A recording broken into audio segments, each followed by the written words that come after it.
Selamat siang, Prof. Rovina. Izinkan saya siang hari ini untuk membawakan presentasi dengan judul non-enzimatik antioksidan. Di mana untuk tugas antioksidan ini kami bertiga membagi 3 presentasinya. Satu membawakan pendahuluan, satu lagi membawakan enzimatik antioksidan, dan saya bertugas sebagai pembawa presentasi non-enzimatik antioksidan. Efek pada oxidative stress dan penuaan. Jadi oxidative stress ini akan menghasilkan ROS, reactive oxygen species, di mana ROS ini berasal dari patogen luar, proses inflamasi, UV, sinar UV, radiasi dari ion, ataupun metabolisme dari sel itu sendiri. ROS ini yaitu tidak dapat membuat antioksidan ini tidak dapat menangkal ROS ataupun DNA ini sulit untuk memperbaiki. Akan terjadi proteinnya menjadi agregasi dan fragmentasi, inhibisi enzim, perubahan dari ekspresi dari protein. Sedangkan DNA ini akan menjadi pemecahan rantai, terjadi mutasi atau kanker, kromosomnya jadi instabilitas. Pada membran ini terdapat lipid teroksidasi, rusak pada membran, pada ataupun lipoprotein. Antioksidan dibagi menjadi 2 berdasarkan aktivitasnya, yaitu antioksidan enzimatik dan non-enzimatik, di mana non-enzimatik antioksidan ini merupakan komponen dari massa molekuler yang beratnya ringan. Dia bekerja sebagai interupsi dari reaksi rantai radikal bebas. Contohnya itu dibagi menjadi 2, nutrien dan non-nutrien. Nutrien dibagi menjadi alfa-tokoferol, contoh lainnya adalah beta-karoten, asam askorbat, glutathione, dan selenium. Sedangkan non-nutrien ini contohnya seruplasmin, transferin, uric acid, peptide, kambusin, atau anserin.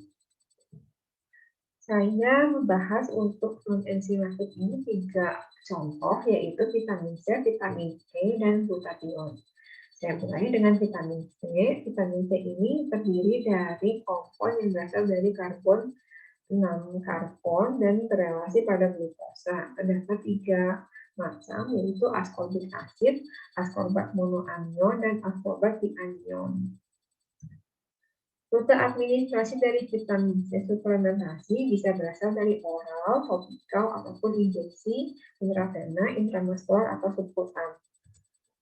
Farmakokinetik absorpsi dari vitamin C. Vitamin C itu diabsorpsi pada lumen usus, dibawa ke extracellular space, dibawa lagi oleh pembuluh darah ke extracellular space pada otak, otot, plasenta, mata, di mana itu adalah afinitasnya tinggi, velocitasnya rendah.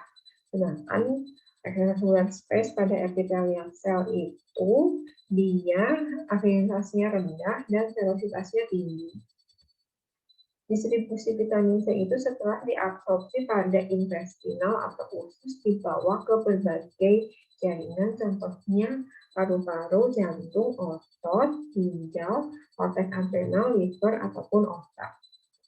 Di mana konsumsi vitamin C dari diet, half-life-nya selama 16 hari, vitamin C akan berubah menjadi dehidroform, diabsorpsi menuju sel darah merah, sel darah putih, aktif transport pada platelet dan retina, dan konsentrasi tertinggi pada gland pituitari, korteks adrenal, corpus luteum, dan thymus. Distribusinya dibantu transporter, yaitu GLUT dan SPZT. Vitamin C termetabolisme dan disekresikan pada urin. Fungsi fisiologi dari vitamin C yaitu meningkatkan kolagen untuk transkripsi dari genetik, contohnya menurunkan hypoxia inducible factor, pada regulasi epigenetik, menurunkan DNA methylasi, menurunkan methylasi histon. Sedangkan pada hormonal regulation untuk menaikkan katekolamin atau menaikkan efek amidase. Pada metabolic energi, vitamin C juga berguna untuk menaikkan karnitin. Vitamin C ini sebagai sumber antioksidan, aktivitasnya yaitu ascorbat anion akan berhubungan dengan ferrik ataupun kupur akan menjadi ascorbic radikal dan iron atau pupus. Di mana nanti dia meregenerasi NADPH menjadi NADP+, ion NADP+. Kontraindikasi pemberian vitamin C contohnya pada pasien-pasien dengan renal failure ataupun insufisiensi ginjal, contohnya pada transplantasi ginjal, dia akan menyebabkan pembentukan oksalat, batu oksalat berlebih, ataupun pasien yang melalui dialisis ataupun dengan riwayat batu ginjal atau hiperoksaluria, dengan pasien-pasien dengan defisiensi glukosa 6 fosfat dihidrogenase ataupun pasien dengan penyakit darah seperti hemochromatosis, anemia sideroblastik, beta thalassemia mayor, dan anemia sickle cell, karena akan berhubungan dengan overproduksi dari iron. Kebutuhan vitamin C ini pada dewasa kita bagi menjadi smoker, laki-laki yang smoker, ataupun non-smoker 90, kalau smoker ditambah 35. Sedangkan untuk segmen 75 mg per hari, sedangkan untuk dosis paling tinggi yang bisa ditoleransi tubuh adalah 2000 mg per hari. Sumber-sumber vitamin C ini bermacam-macam pada sayur dan buah, tertinggi pada orange juice, lalu diikuti dengan grapefruit, dan lain sebagainya. Efek samping yang timbul apabila vitamin C ini dikonsumsi secara berlebih. Jadi konsumsinya juga bukan dari buah dan sayur, namun dari suplementasi. Vitamin C ini akan menimbulkan gejala GI tract seperti mual, muntah, abdominal cramp, diare, sakit kepala, kelelahan, insomnia, fibrosis, gatal pada kulit. Dia akan berinterferensi dengan medical test yang akan membentuk batu oksalat, agregasi dari gejala dari GORD, ataupun menimbulkan problem dari urinary tract, contohnya adalah batu ginjal. Adverse event atau yang tidak diharapkan pada konsumsi vitamin C secara berlebih, contohnya pada single oral dosis 5-10 gram atau lebih dari 2 gram per hari akan menimbulkan gejala gastrointestinal dan diare yang akan hilang selama 1-2 minggu. Produksi juga kalsium oksalat pada pasien dengan ginjal yang bermasalah ataupun dengan insufisiensi apabila konsumsi vitamin C ini lebih dari 1 gram per hari.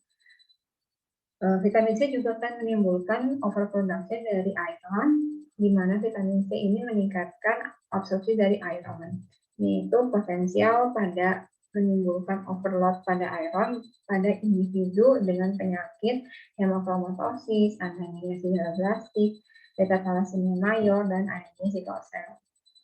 Vitamin C juga menyebabkan acute stool bleeding apabila konsumsinya lebih dari 250 mg per hari. Maka dari itu, konsumsi vitamin C itu harus dilihat secara individual, apakah ada penyakit penyerta ataupun gejala pada ginjal untuk menghindari adverse event tersebut.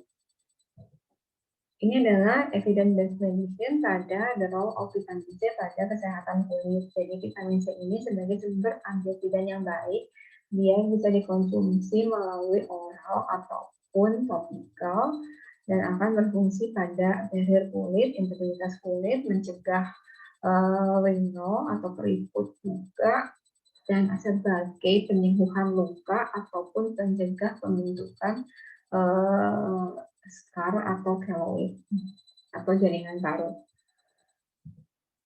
Yang selanjutnya adalah vitamin E. Vitamin E ini merupakan fat soluble vitamin atau vitamin yang larut pada lemak. Vitamin E ini dia itu termnya itu adalah 8 molekul atau struktur dari 8 molekul yang terdiri dari cincin kromanol dan alifatik seksin. Jadi dibagi menjadi 2, tokoferol dan tokotrienol. Ada cincin alfa, beta, gamma, dan delta. Ini adalah struktur dari vitamin E, alfa, gamma, delta, dan beta. Farmakokinetik vitamin E, rute administrasinya ya berasal dari oral ataupun topikal. Distribusinya itu pada mekanisme intraseluler vitamin E, transportnya melalui enterosit tidak diketahui. Pada hepatosit ini alfa tokoferol transfer protein berikatan dengan RRR alfa tokoferol yang akan bertanggung jawab pada sekresi pada seluler untuk membentukkan VLDL. Ya, intestin masuk ke hati berikatan dengan RRR berikatan dengan VLDL membentuk LDL, transport LDL menuju ke target tisu. Metabolisme dari vitamin E berlangsung pada hepar atau hati dengan berikatan pada alfa tokoferol transfer protein. Ekskresi pada vitamin E berlangsung pada fecal excretion, human skin, kulit, ataupun pada urin. Fungsi fisiologi dari vitamin E yaitu untuk proteksi terhadap radikal bebas, menjaga sistem saraf dan sel darah merahnya lebih sehat, untuk pencegahan blood clot, untuk fungsi normal pada otak dan sistem saraf. Di mana biochemical function dari vitamin E ini untuk pada properti antioksidan, dia mencegah pada fungsi reproduksi, dia akan memaintain epitelium germinal pada gonad.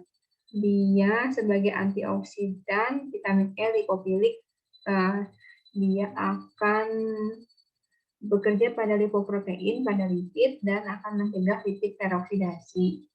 Vitamin E juga memproteksi sel darah merah dari hemolisis oleh free radikal, dan dia akan meningkatkan delta amino eflunic acid sintase dan aldehidratase untuk kenaikan hemisintesis. Vitamin E juga dibutuhkan pada seluler respirasi dengan elektron transport chain. Dia akan menstabilasi koenzim Q. Mekanisme vitamin E sebagai antioksidan, vitamin E ini alfa tokoferol ini dikonversi menjadi alfa tokoferol quinon yang akan direduksi menjadi alfa tokoferol hidroquinon dan mengalami inhibisi menjadi PUFA hidroksin menjadi ferroproses dan inflamasi, mencegah inflamasi. Ini adalah bagaimana vitamin E siklusnya dibantu menjadi vitamin C, siklus vitamin C menjadi siklus thiol, dan dia akan menjadi NADPH. Indikasi penggunaan vitamin E itu sebagai suplemen dietari, antioksidan, ataupun pada bayi dengan defisiensi. Kontraindikasi pemberian vitamin E pada penyakit retinitis pigmentosa ataupun apabila pemberiannya lebih dari 400 international unit per hari, dia akan menginhibisi absorpsi dari transfer vitamin A. Vitamin E ini punya pengaruh negatif pada vitamin K defisiensi dan diasosiasikan pada kenaikan resiko stroke hemoragik ataupun penurunan resiko iskemik stroke atau penyakit iskemik jantung. Vitamin E ini juga akan menambah protein binding effect dan akan menyebabkan koagulasi abnormality. Sumber-sumber vitamin E seperti bawah ini: almond, corn oil, peanut atau kacang, peanut butter, biji bunga matahari, minyak bunga matahari, minyak kedelai, ataupun minyak virgin. Ya, terbanyak pada minyak. Rekomendasi harian untuk penggunaan vitamin E per hari pada dewasa yaitu 15 mg per hari dengan batas maksimal adalah 1000 mg per hari. Apabila terlalu berlebih akan menimbulkan efek samping yaitu berkunang-kunang matanya, diare, sakit kepala, pusing, mual, muntah, nyeri pada perut, atau menyebabkan kelelahan. Interaksi vitamin E ini merupakan isomer yang dapat menginduksi gen ekspresi CYP3A4. Jadi vitamin E ini suplementasinya akan menurunkan konsentrasi siklosporin A. Ini adalah evidence-based medicine bagaimana vitamin E, evidence for beneficial effect of vitamin E. Dijelaskan pada jurnal ini bahwa vitamin E ini sebagai sumber antioksidan yang baik untuk mencegah radikal bebas. Antioksidan terakhir adalah glutathione. Glutathione ini merupakan molekul yang kecil, yang low, beratnya rendah, water soluble thiol tripeptide dengan bentuk 3 amino asid yaitu cysteine, glycine, dan glutamic acid. Nama lainnya adalah gamma glutamyl cysteinyl glycine. Glutathione ini paling tinggi pada semua eukariotik dan beberapa prokariotik spesies.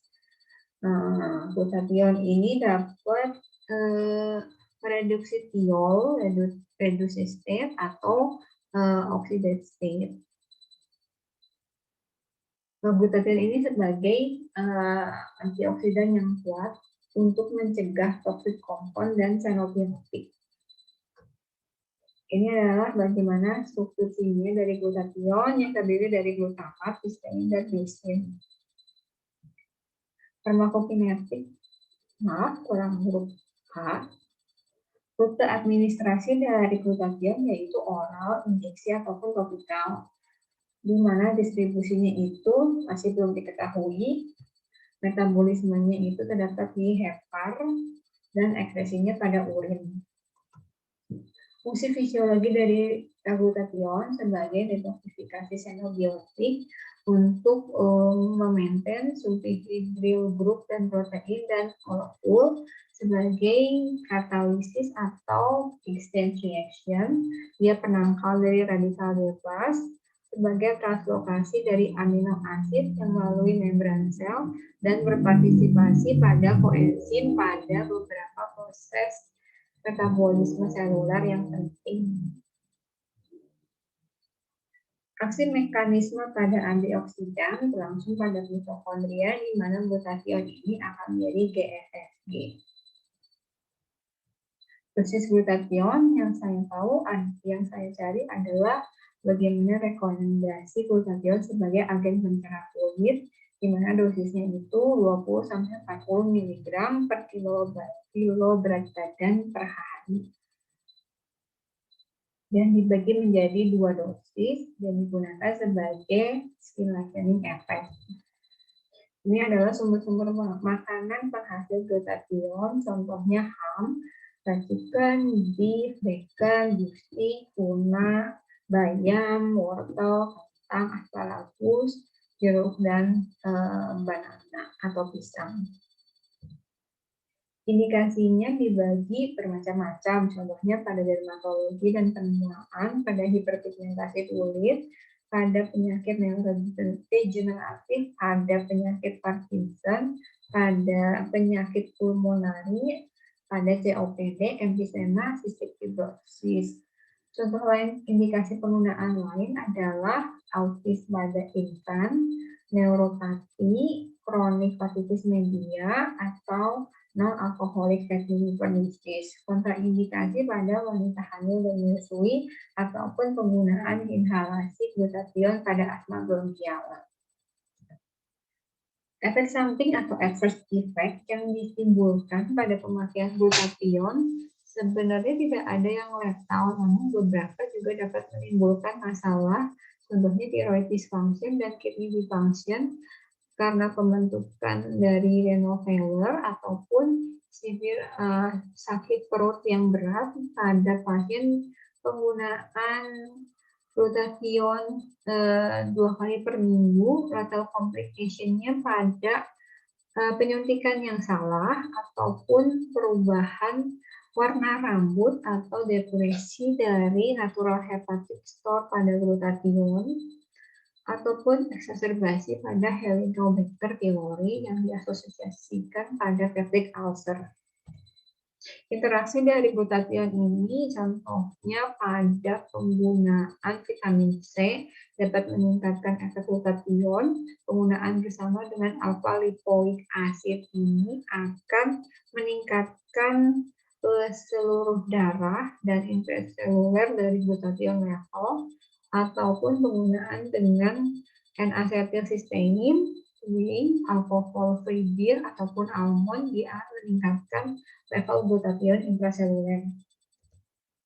Ini adalah evidence based medicine dari glutathione, bagaimana glutathione sistemik penggunaannya sebagai skin whitening agent pada dewasa. Di sini dijelaskan mekanisme aksi glutathione pada skin lightening. Glutathione itu akan menghambat enzim tyrosinase untuk menghasilkan eumelanin dan akan menghasilkan lebih banyak pada pheomelanin sehingga warna kulit pada pasien itu akan lebih cerah. Demikian untuk presentasi saya pada siang hari ini. Ini adalah referensi di mana saya mendapatkan bahan presentasi. Terima kasih untuk perhatian Prof. Terima kasih atas tugas yang diberikan pada siang hari ini dan juga ilmu yang diberikan. Terima kasih Prof. Selamat siang.